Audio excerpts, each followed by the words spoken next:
Welcome to Revive Ministries Podcast. This month's theme was one more day,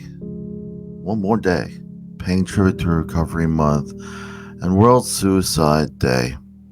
Around 800,000 people complete suicide each year. And I just want to kind of take note of that. 800,000 people each year. In my church, we're doing 800,000 steps. That's why it was a pause. It's through Jaywalkers. It's an organization in who is Jay in the United States, and it was the first time doing it, and I just still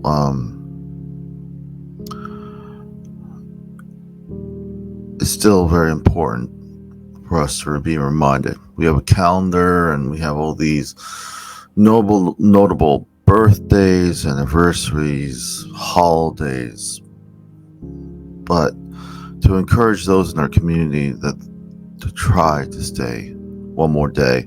On the other side of this month, there's also Tribute to Recovery Month, which, substance use has always plagued not only the United States, but around the world.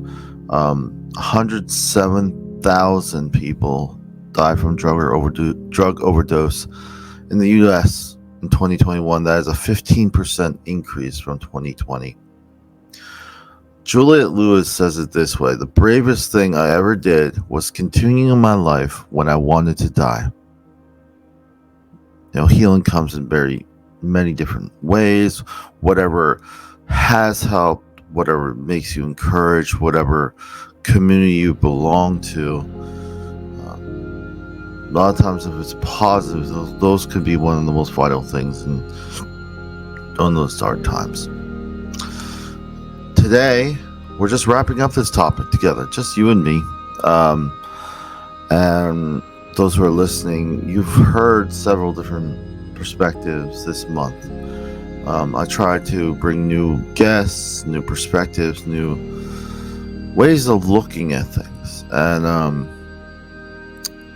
on this topic, I want to share with those who are listening, also watching.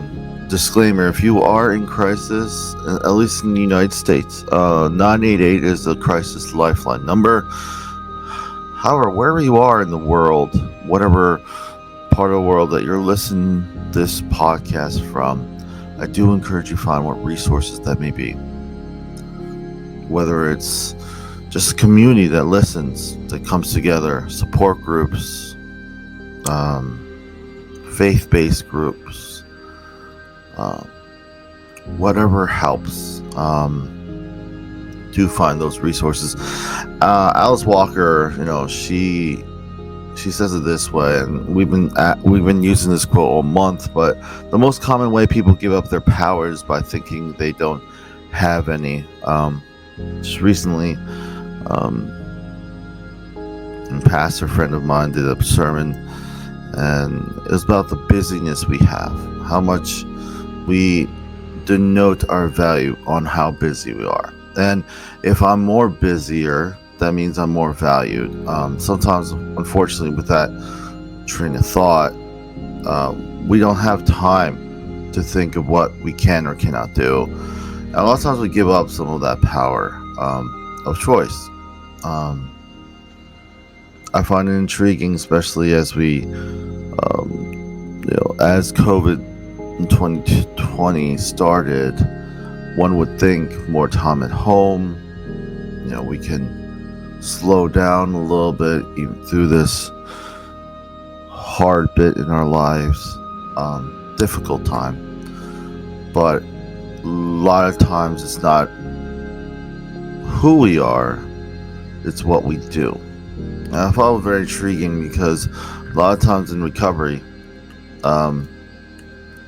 what you do maybe not much, and a lot of times we don't give ourselves enough grace, in my experience, or time. We're rushing urgently to get something we feel we need. And as I said, healing comes in various ways. But this topic is not just one perspective. It's not just my perspective, what I feel or what I've noticed personally, or even my guests. Because as we know, mental health, substance use, all these things that are seated deep in our communities and culture, unfortunately, it just makes it messy. The needs are different. The tangible needs that people may need of housing, benefits, the social needs of being able to connect, communicate with those loved ones, maybe those who are not here anymore. Maybe another aspect will be emotional needs. Understanding the feelings and emotions we are facing. So, as you can tell, healing can come, as I said, in various ways. C.S. Lewis says it this way, and I'm using this quote because I do find it intriguing how he words it. He says, "Everyone feels benevolent if nothing happens to be annoying him at the moment." We a lot of times forego or put aside our own needs to help others, despite ourselves. And sometimes it can lead to being benevolent, not knowing why.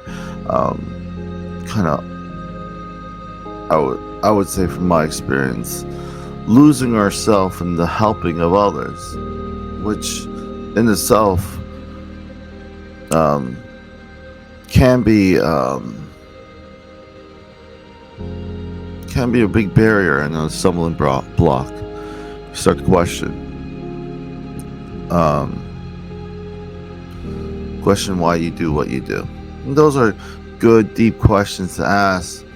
But when it comes to benevolency, helping others, understand the idea of helping, at least from my experience, is an inconvenience. Even if you care about that person, even if you want the best, it is helping. It means that you're putting yourself outside of yourself. Sometimes we get lost of how it appears on how we're helping others more than the actual help itself. Those who are struggling with mental health, substance use, may understand this, but they also understand that in the struggles, while you're deep in it, there's not much choice. It's either to give up or to move forward. I remember this quote from Winston Churchill. He says, "If you're going through hell, keep going." In the military, various branches, they say, embrace the suffering. It's not that we run towards the pain or embrace the pain, but we know the expectation that there will be some. Those who struggle with mental health issues for several years understand this with medication management and understand that things change. Not only just how the medications respond to you or even just how your family dynamic and even your age and just things in your family that you may not have any control over. Jim Rohn says it this way. He says, "The major value in life is not what you get. The major value in life is what you become."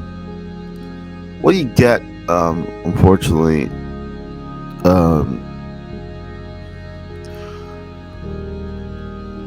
can be temporary, can be superficial. I get, you see this a lot with lottery ticket winners. They get a big influx of money and it's wonderful at the moment. But then there's another dynamic. The whole family and friends are coming out every which way asking for help. And some of them don't even like the help or the amount of help you give them, of the help that they perceive they gave you. This gets pretty tricky if you're not able to set boundaries, or as you say, as I say, realistic expectations. You're not going to make everyone happy. And what the reason we're talking about this in recovery, at least, you're not going to make many people happy.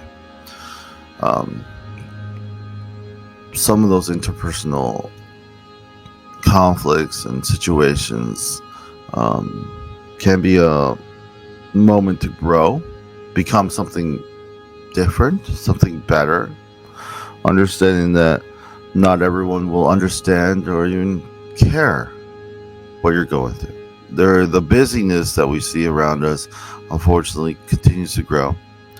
Value is perceived on how busy, or if you're not busy, then you're lazy, which is derogatory of the character. Because if I'm not doing enough, then I myself is not enough. I see this a lot when I ask someone what their hobby is, and they feel that they're undeserving of a hobby. That we have to earn our way to kind of have that hobby or even have that rest. Anthony Lacone says, everyone needs a house to live in, but a supportive family is what builds a home. There's definitely, obviously, in languages, house and home may be differently said, but in the context of English, there is a difference, at least from when I perceive the word house. House refers, for me, the actual structure, the house of,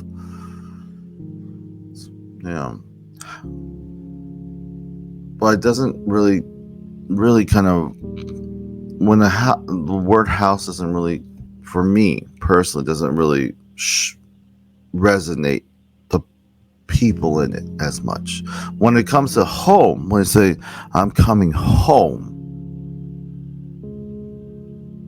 that kind of has that not as tangible anchor to one said place. Some people say my home is where my closest loved one is. They may have to be moving a lot of times, especially with all that has happened in the world with COVID. People have moved around, relocated, but there's a difference between a house and home, and a lot of times home is connected with a person that's very close to you. My wife has this just untranslatable words, and this word is called jugad. It's Hindi, but like I said, many times resources and support can be hard to come by. Jugad is a Hindi noun word that says ensuring that things happen even with the minimal resources. A lot of times we, at least in my family, I've heard the expression, I cook with big hands. When you cook with big hands, I mean, you cook enough and plenty more. But sometimes you don't have that plenty more. So understanding, and from my own experience, and also just what I've seen with my family and friends, and even in my work, having ability to prioritize is probably part of the ways this word actually makes sense to me. But Jugad, ensuring that things happen even with minimal resources, forces us to prioritize what's important to us. Switching gears, I do like music. You probably have heard, if you listen a bit on the podcast for a while, there's Music Monday. A lot of times I don't get enough singers, so I do sing myself. But one thing that I find interesting is that there are more sad songs that are on top hits that are not, which makes me believe there's something honest and relatable about our sadness. Jonathan Safran says songs are as sad as the listener. I think there's, like I said, there's something very honest. that we can relate to cross-culturally when it comes to being sad, when it comes to being disappointed. But going beyond that, a lot of times when we're communicating, when we're trying to share what we're going through, or even understand within ourselves what's going on, sometimes music is some of the most soothing ways to kind of decompress. Words, me saying words as I am now, doesn't do what music can do. It speaks in more than just the words that are written in the lyrics. Along that note, another word that in the untranslatable words is commovere. It's Italian. I'm not sure if I'm saying that right. It says to be moved in a heartwarming way, usually related to a story that moved you to tears. I'm asking myself, well, why is this so important? I feel some stories, music, songs are some of the most effective ways to communicate. George Bernard Shaw says the single biggest problem in communication solutions that it's taking place. Communication. In regards to tribute to recovery and World Suicide Day, is one of the needs that I feel is most of us, if not all of us, I would say, need help in. The idea that we have so many more platforms to connect in, but we're terrible at communicating. We're severely distracted. We're severely justifying it by saying, hey, I'm busy. We don't take the time to speak to one another. One thing that I said before in my podcast as parents, you go to a restaurant, families have not seen each other, big family gathering, a good portion are on their phones. And I'm guilty of it too. Whereas it is, I feel it kind of helps with the social awkwardness. You're continuing to maintain that barrier of being busy, but the problem with that is a lot of times it doesn't address the fact that we struggle in communicating effectively. And when we're thinking about one more day, when we think about those times, World Suicide Day and recovery, some of the biggest lifelines, like I've said before, is communicating. A lot of times when in my line of work, I do ask to make sure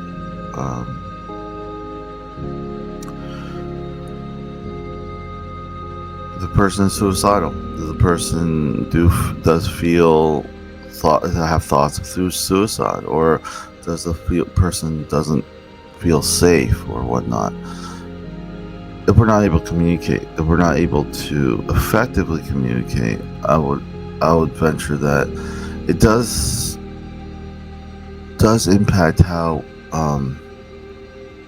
it does impact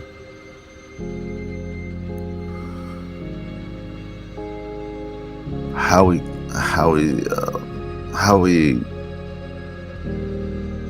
get the help we need. And a lot of times, as one more days, the communication aspect, when you're able to simply ask for help,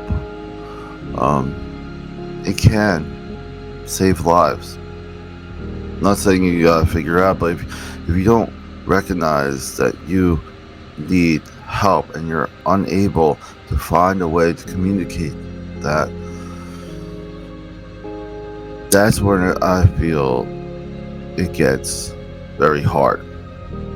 When we're able to navigate our communication with not only ourselves and how we relate and prioritize our lives and what's important, but also how we communicate those closest to us and those in all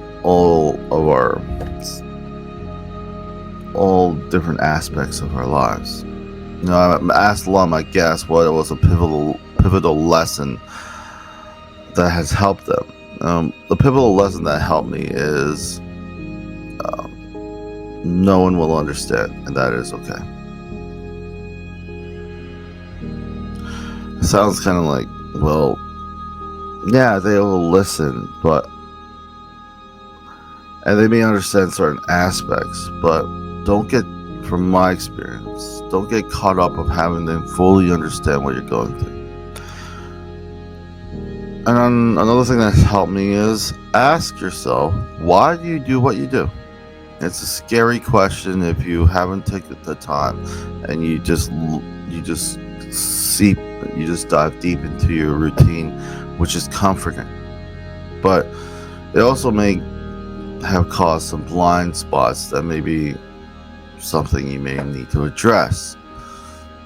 And then on the note of regarding over-explaining, regarding feelings the need to over-explain, I would say, from my personal experience, I'm not saying a certain context, of course, and you want to give as much detail, but in regards to recovery and the journey of recovery and what we're talking about today, my personal advice from my experience and what I've seen is just don't over-explain. Take time to know yourself and prioritize what is important. And then ask yourself, is it to be perceived like you're doing well, or feeling you're truly making steps forward in your wellness, no matter how small those steps may be, or unpopular? Now, I wish I could underline unpopular, but a lot of times we're the ones, especially those struggling, those who are in it, are the ones who best understand the context. We're right connected to the context. So some of those steps may be unpopular, but at the same time, take that time to know yourself and set realistic, achievable goals.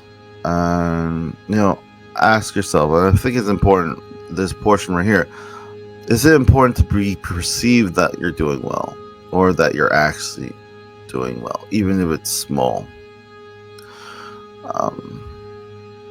These are just a few things that has helped me and may help you, but please take what works for you and leave out what doesn't. I know culturally, people's personality types, certain things, maybe spending more time explaining is something, and it's different for everyone. But at the very least, take the time to know you. Have that conversation and ask yourself what is important. Revive Ministry does not proselytize, but strives to provide hope through stories. You've heard several stories this month, previous months, and discussions to provide a safe place for us to continue the discussion on these topics that are usually fairly messy. I just want to thank all my guests in the past,